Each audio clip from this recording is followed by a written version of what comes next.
Hi, good morning everyone. Today I want to talk about water retention. This is a problem that plagues millions of people across the world, especially women. And a lot of women mistake being fat when they think they're fat, but they're actually just bloated and their bodies are retaining a lot of water. So what exactly is water retention and why does the human body retain water in the first place? When clients come to me, they say, I have a lot of abdominal fat and it's there in the morning, and sometimes I have a flat stomach by afternoon, and then by night my stomach's bloated again, and then they think they're fat, so they start going on these crazy diets and punishing their bodies with exercise, where that's not really the problem. You're not really fat. Your body's just retaining water at that particular point. So number one, what we need to understand is that almost 85 to 90% of your body is water. And now what balances the amount of water that our cells need or that our body needs? And we're going to understand that today. Water retention is also called fluid retention. And this happens in the circulatory system. It happens in your body tissues or it happens in body cavities. Now there are a certain amount of conditions that cause water retention. Number one being a cirrhotic liver. I always stress on the importance of having a healthy, clean liver, because the more toxic and the more sluggish your liver is, the more water your body retains. And today, so many people suffer from a fatty liver and a non-alcoholic fatty liver. Usually, liver cirrhosis was linked to people who drink a lot of alcohol and smoke and eat a lot of junk food. But today, you have pure vegetarians, you have Jains, you have people who don't consume alcohol who have fatty livers as well. That's usually due to poor lifestyle, the high intake of sugar, over excessive eating of fruits, and so many other issues, including a sedentary lifestyle. But the cleaner you keep your liver and the healthier you keep your liver, the less chances of water retention you have. Then you have heart and kidney health as well. As your heart health deteriorates or as your kidney health deteriorates, your body starts retaining more water. You need to think of your kidney as a pump. Your kidney has the job of balancing your fluid and your water intake, including your sodium and potassium. So if there is a problem with your kidney is such an important organ. And most people go into kidney failure with the least amount of symptoms, which is why you never take your kidney for granted. You keep improving your kidney health. And I'm going to talk about that for a bit today, because most people reach 90% kidney failure and then the body starts throwing up symptoms. And usually your only treatment post that is dialysis. And that really changes your lifestyle. So you want to focus on your kidney health, because if you have a poor functioning kidney, your body will retain water. Then you have your pre-menstrual syndrome. Women going through their periods. At the start of their period, they tend to retain water or bloat up. Now this is an important time for a woman, and many women will, just resting at that point will really help them recover, because you need to understand that there's a hormonal change. Your estrogen levels are going up and your progesterone levels are going down, which means your body will retain certain amount of water. Also, what's happening is you may suffer from mild acidity because there's a decrease in the production of bile. So at that time, many women may choose to continue exercising. Many women will find that resting at that point will help the hormonal balance happen more effectively. So rest becomes extremely important. And yes, I am going to end this video with natural remedies that you can use to flush out water from your system. Lifestyle. One of the main reasons why men and women retain water. When you're sitting in one place for too long, when you have a sedentary lifestyle, you slow down circulation, your body starts retaining water, which is why daily activity is so important. Not just your 1 hour workout in the gym, but how active are you throughout the day? Can you get 10,000 steps on your band or your phone? Because that's a benchmark of you being active throughout the day. So whether you're taking your phone calls, standing up, believe me, you get a lot of steps when you're talking on the phone and walking up and down. You know, standing up during your meetings, getting up every 45 minutes if you have a desk job, going and getting yourself a cup of water, stretching, touching your toes. It could be just 2 minutes to get circulation flowing. But when you have more circulation, you have less water retention. It's people who sit, and you can see this in senior citizens. Some of them, they cannot move too often, and you'll see immediately how water starts retaining in their lower bodies, especially in their foot, their legs, and their thighs. And when they start moving around, even assisted movement, you'll see that the water starts draining out. Because the human body is like a natural pump. Circulation basically moves blood and oxygen, and blood consists of 90% water. So it acts like a natural drainage system, like your lymphatic system as well, which is why in diseases like cancer and any disease that is life-threatening, movement becomes so important, even if it's a little bit, because you got to keep circulation going. You got to keep the kidney, which is a natural pump, functioning. That's so important. Medicines. Most people only look at lifestyle, but you have to look at the amount of medication you're on. Many medications have the side effect of water retention. Most chemotherapy drugs, most beta blockers, most antidepressants, most blood pressure medications, and yes, most of your NSAIDs, which is your non-steroidal anti-inflammatory drugs that we keep popping like candy. Now, all these medications and treatments that I mentioned may be necessary for you, and you should take it. But you should also understand that's why it's so important to change your lifestyle and the way you eat and the way you move, especially when you're on your medication. Because one of the side effects of these medications are water retention. And then you can go on fad dieting and you can go on beating up your body with exercise. But no, what you should be looking at is working with your doctor to say that, hey doc, okay, I understand, I need to be on this medicine right now, but I want to work with you to eventually get off this medication. I will change the way I eat. I'll change the way I live, the way I think, the way I sleep, the way I move.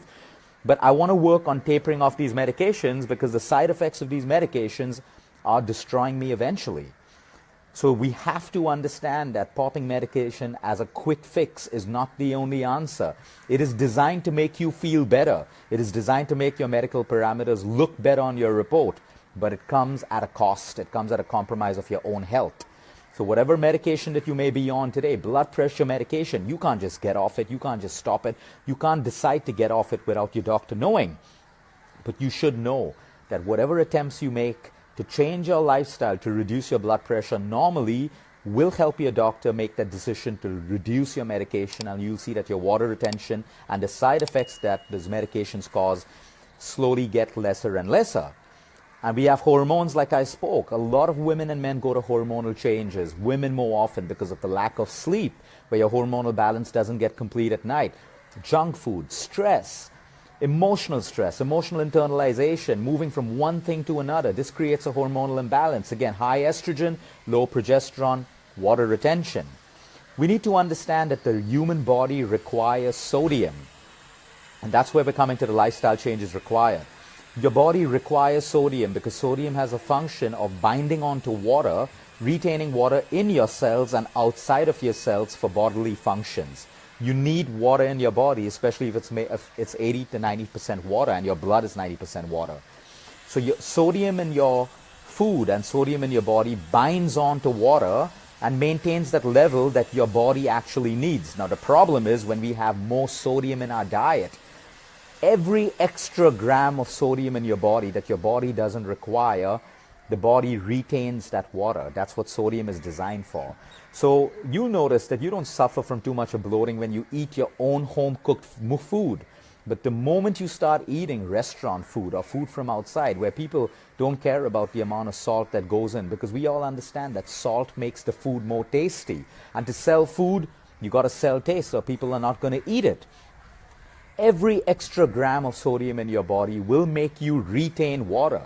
So when you're eating all of that outside food, which definitely has more than 1 teaspoon of salt, which should actually be your daily intake of salt, 2,300 milligrams, which is equivalent to almost a teaspoon of salt. You can have one outside meal and get more salt than your daily requirement. And that's when our body starts retaining more water, which is why we feel bloated, or we have this late night dinner in a restaurant or at a party and we wake up with a puffy face and water retention and we feel heavy, lethargic and acidic. Now, what are the ways that we can naturally reduce water retention? Number one, reducing the sodium in your diet. Do not go salt-free. Salt-free is detrimental to your health. A lot of dietitians and nutritionists will put you on a salt-free diet, but that can actually put you into terrible situations with your organs because you require sodium for electrolyte balance in the human body in the right proportion.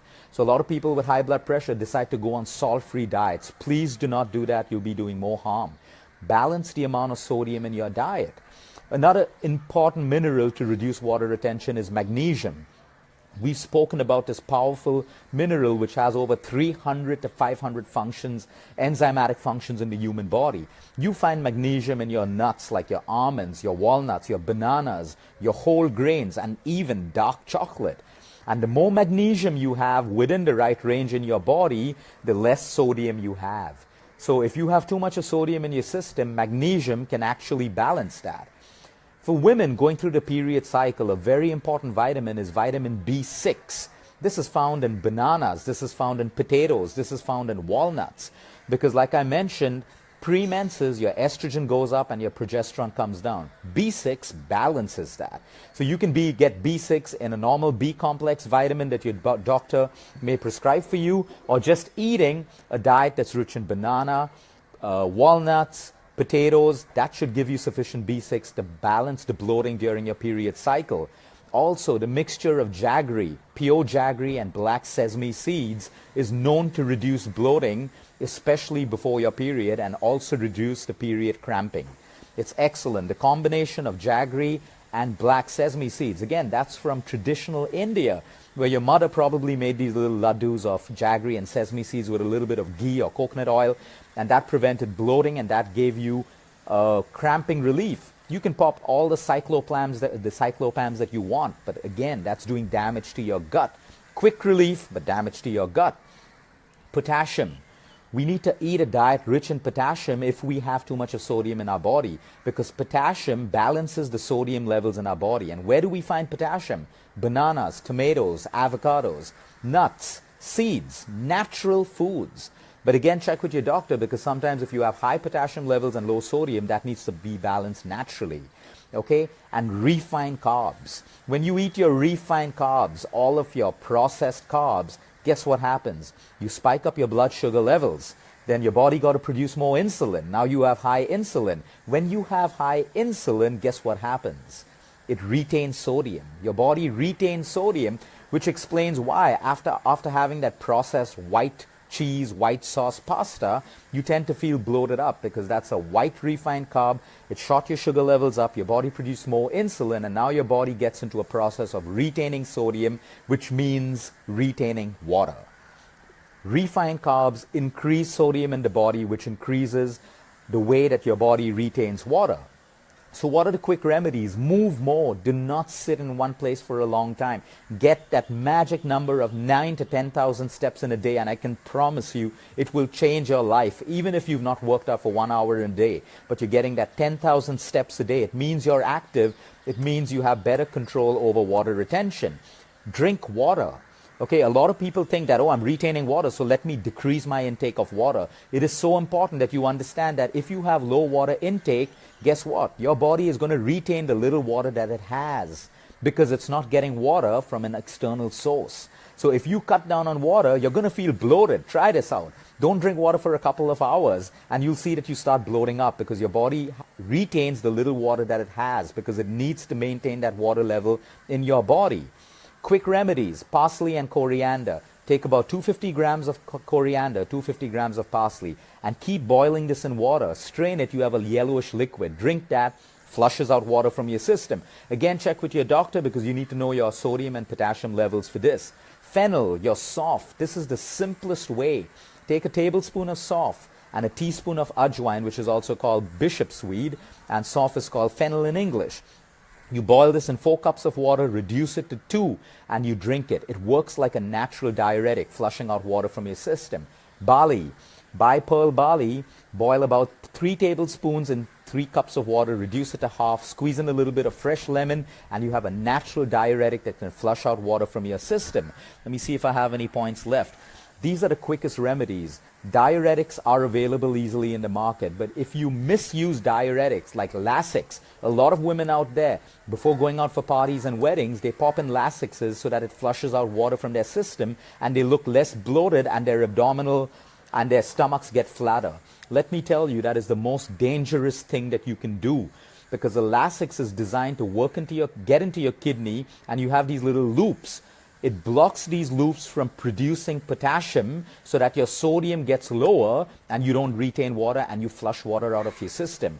Now, a lot of people need a Lasix for medical conditions, but you have to understand it will destroy your kidney over time.